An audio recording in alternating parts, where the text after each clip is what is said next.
Class 7 में पहुंच गए, कल हम लोग को क्या मिलेगा? रिजल्ट मिलेगा। कल क्या मिलेगा? रिजल्ट। तो आज हम लोग कर लेते हैं क्लास 7 का गणित है, उसमें अध्याय 1 में क्या है? पूर्णांक की समझ। क्या है? पूर्णांक की समझ। देखो पहला पूर्णांक की समझ में 3 बात हम समझेंगे। पहला क्या समझेंगे? पूर्ण संख्या, प्रतिशत संख्या और पूर्णांक संख्या। ठीक है ना?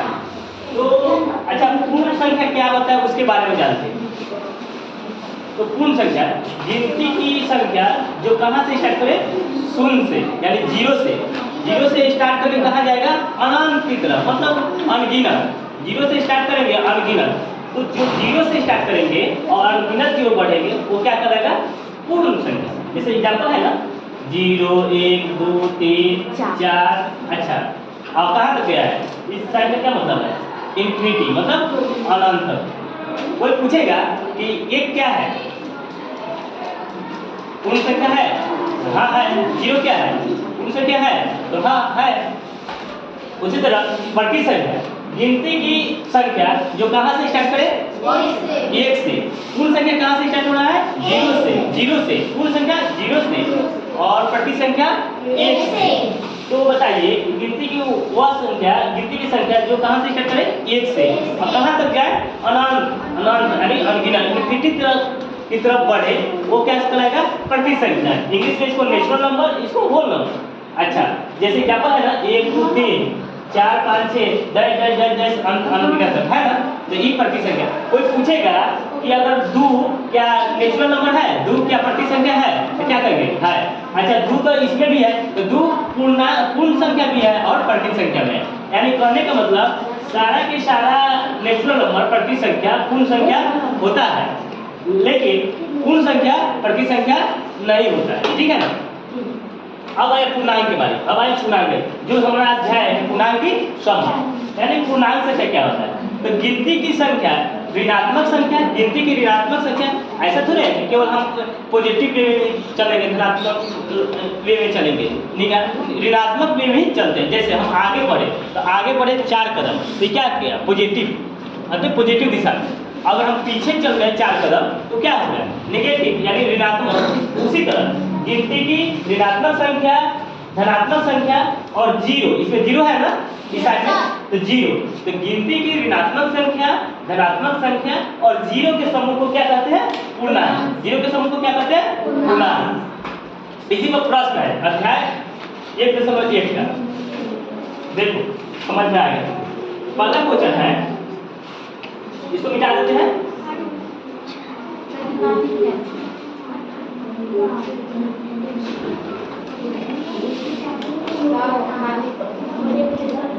अच्छा लिखेंगे।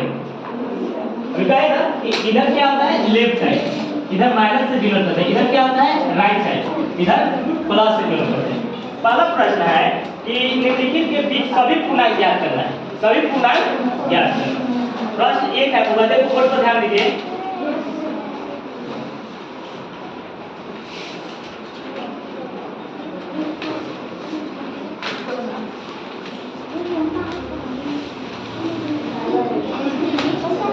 बोर्ड पर ध्यान दीजिए बड़े बच्चे।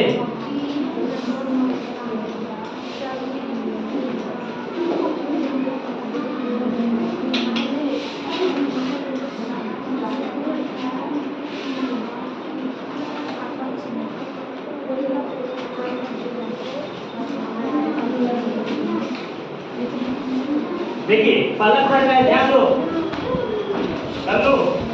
-5 और 5, -5 और 5, यानी -5 है, 5 लिखा है, यानी +5। तो देखिए ये पूर्णांक संख्या बनाया है ना, पूर्णांक संख्या का ऐसे बनाया है ना संख्या रेखा पर, तो इसी तरह बनाना है। एक संख्या रेखा खींचिए, खींचिए संख्या रेखा, बीच में डाल दीजिए। क्या होता है बीच में? जीरो।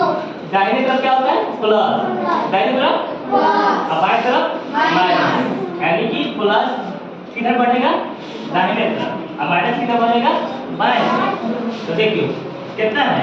+5। तो 1 से 5 तक जाओ, 1 2 3 4 5। ठीक है संख्या। इस दोनों के सबका बीच की डिस्टेंस क्या होगा? समान। अब देखिए -5 की ओर बढ़ेंगे तो -1 -2 -3 -4 -5। अब किसके किसके बीच में पूछ रहा है पूरा? -5 और 5 के +5 के बीच की संख्या है, पूर्णांक संख्या लिखो। तो देखिए -5 और +5, तो -5 और 5 इसको छोड़ दो, -5 को गोल घेर दो और +5 के गोल घेर दो, ठीक है? घेर दिए। अब इसके बीच में जितना बचा वो क्या हो गया? संख्या। तो क्या क्या बचा? -4 -3 -0 बचा ना? तो अब फिर क्या बचा? 1 2 3 4, यानी कि -5 और 5 के बीच के सभी पूर्णांक क्या कहलाएगा? -4 -3 -2 -1 0 1 2 3। समझ में आया? इसी तरह एक और क्वेश्चन देखो, ध्यान दो। -2 और 8 के बीच में कितना हुआ? -2 और 8। ध्यान से समझिएगा। फिर संख्या इकट्ठी कीजिए, एक संख्या इकट्ठी कीजिए, खींच दिए, एक संख्या इकट्ठी कीजिए और कितने के साथ नीचे करना है? -2 और 8। तो बीच में क्या होगा? -2, तो -2 कदम चलेंगे, -1 माइनस और ई की 8 है यानी प्लस की, ये 8 है यानी प्लस की दिशा में और ये माइनस था तो माइनस की दिशा में।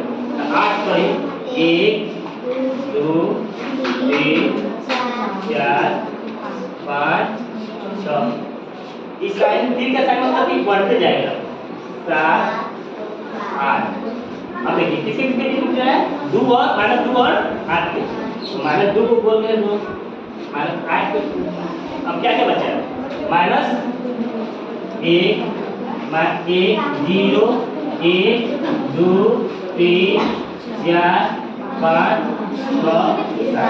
अब समझ में आया? यही आंसर बन जाएगा नहीं कुछ?